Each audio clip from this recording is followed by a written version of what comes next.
In the 2015-16 season, Stephen Curry became the first player in NBA history to win the MVP unanimously. And flash forward 8 years to today, Steph is still having the same effect on the court, while also improving multiple elements to his game. So throughout his entire career, Steph has always done a majority of his work out of pick and roll, and that was especially the case in that 2016 season, where his range, ball handling, and natural basketball feel made him an absolute nightmare for every NBA defense. Bothering him. Here's Curry able to penetrate, it counts in the foul. But when playoff time came around, some real issues in Curry's game started to get exposed. Now in the 2016 regular season, Curry was an extremely efficient player out of pick and roll, having an effective field goal percent of 61% and turning the ball over just 14% of the time. However, when we look at Curry's pick and roll numbers in the playoffs that year, his effective field goal percentage dropped to 45%, while his turnovers also doubled. Now when going back and looking at the film, I think one of Steph's biggest issues was his ability to handle physical and aggressive defense. In the finals, Cleveland did not give Steph any breathing room, constantly having somebody in his face as soon as he crossed half court, and throwing some aggressive blitzes at him out of pick and roll. Now one thing you'll notice in these clips is that when Steph received pressure or any kind of aggressive defense, he allowed that physicality to push him off balance and completely take away his ability to be a scoring threat, and that led to him trying to needle passes through the Cavs' lengthy defense, which led to a lot of turnovers. After that series, Cleveland created the blueprint to guarding Steph, which was simply playing physical and make him uncomfortable. And many teams in spots did find success guarding him that way. However, today in 2023, that blueprint to guarding Steph is officially dead. Now Curry with the ball today is way more stable, being able to absorb contact better and keep his balance while teams pressure him. And that stability allows Steph to constantly stay in attack mode with the ball. So if defenders come out and try to pressure him, he's got the ability to keep his dribble alive and carve out attacking angles. On this play, notice how this defender is picking up Steph right at half court. And watch how Steph simply lowers his shoulder and uses his off arm to patiently work his man to the wing and set up this screen. And again, from here, notice how Steph remains on balance, which allows him to both read Zion about to heavily blitz this screen and then attack into open space towards his right. Curry's physicality also allows him to keep his game off the dribble much more simple.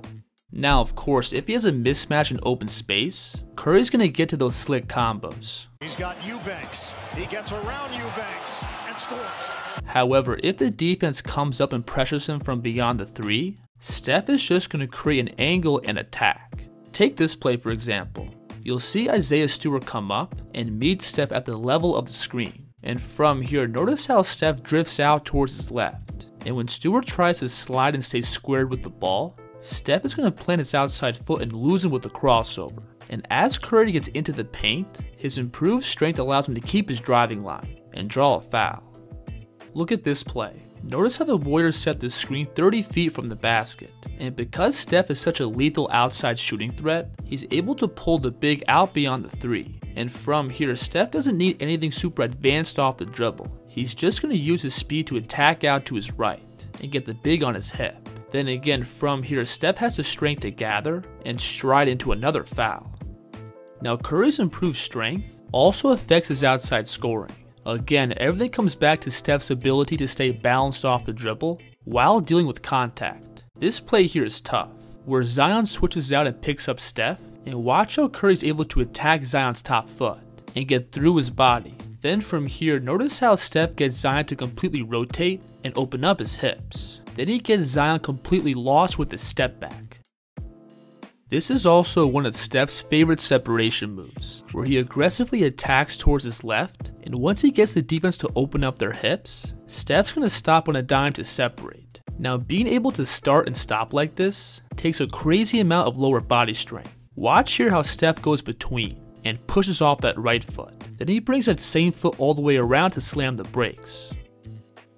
And Steph also has a ton of variations to this move. You'll see him here again attack to his left and plant off that right foot, but now he's going to slide the ball behind his back to create separation.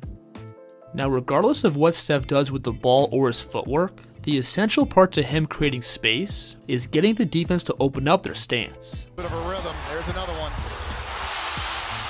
Did not mean to speak to. On this play, you'll see Kevin Huerter picking up Steph 40 feet from the basket. But from here, notice how belated Kevin's stance is, with his hips pretty much squared up with the sideline. And when Steph attacks his top foot, notice how Huerter has to swing his entire body around to have any chance of cutting off Curry's driving angle. But now he has no chance of recovering when Curry slams the brakes. Now, throughout Steph's entire career, he's always done a good amount of his scoring off the ball, and that's especially been the case this year. After Steph's first 10 games this season, he's shooting 58% on all his field goal attempts off of screens, which leads to an effective field goal percentage of just under 82%. And that right now makes Steph the most efficient player across the league when shooting off the screens. And the gap between Steph and the next closest player is pretty big. So obviously, what makes Curry so effective when playing off the ball is his ability to simply make tough shots. Being able to lose his man with multiple cuts, then get his feet set for a balanced jumper. But Steph's ability to be a super efficient off-ball scorer goes beyond just his tough shot making. One thing Curry is really good at is reading angles off of screens, knowing when to cut into open space, or stop short behind the pick. Now, these are small split-second reads that Curry makes, which may not seem like much in the flow of the game, but these small reads do give him some extra room off the catch to comfortably rise up.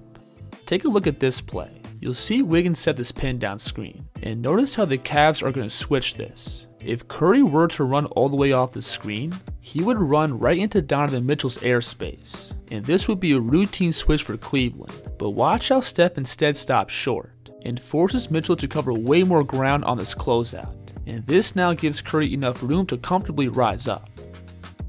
Now on this play, the Warriors are going to run the same action, except this time the defense isn't going to switch, which now gives Curry all this open space to cut into. Now, even if the defense does a good job of scrambling and recovering back to the ball, Curry's still one of the best tough shot makers of all time. You'll see Curry work off his flare screen to the corner, and watch how Lou Dort is able to fight through the pick and scramble out to Steph on the catch. But watch how Curry just rips the ball right over him and pulls the trigger right in Dort's face while he's still swiping at the ball. And of course, Steph can also use his dribble to create some additional separation off the catch. On this play, you'll see two defenders fly by Steph, and from here, he's going to step back to his left to create space. Now, Curry's improved strength also allows him to initiate some contact to set up screens.